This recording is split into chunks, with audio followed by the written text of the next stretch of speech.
سلام، خوش اومدی به اولین ویدیو لانگ بعد مدت ها.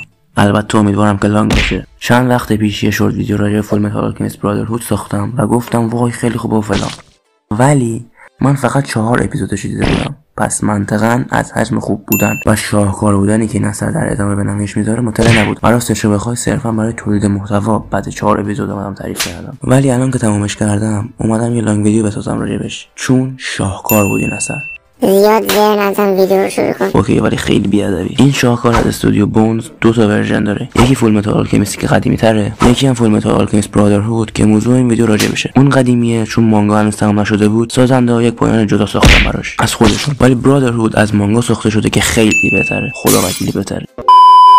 ادوارد الریک و آلفونس الریک یکی از مخوف ترین و جذاب ترین زوجای تاریخ انیمه، حتی از نظر کمیستری شاید بهترین زوج باشن. به ارتباط بین کاراکترها میگن کمیستری. معیارهای شما برای تعیین سطح انیمه چیه؟ شما رو نمیدونم، ولی برای من داستان، فایت‌های خوب، کاراکترهای جذاب، ویلن خوب و پلات تویست‌های خارمادردار بی‌نقصه. و خب بخوایم از هر لحاظ نگاه کنیم این اثر توشون بی‌نقصه. داستانش که اصلا تکه، هیچ جا مثلشو ندیدم، نه مثل انیمه‌های جدید که همشون تقریبا داستانشون شبیه. این انیمه اصلا توی لول دیگه سیر میکنه. دومی فایت‌های خوب که چی بگم، از 64 اپیزودش رسما 20 آخر که کلش فایت بود. قبلش هم حداقل یه فایت تو هر اپیزود میدید. فایت‌های عادی نه ها، فایت‌های خوب.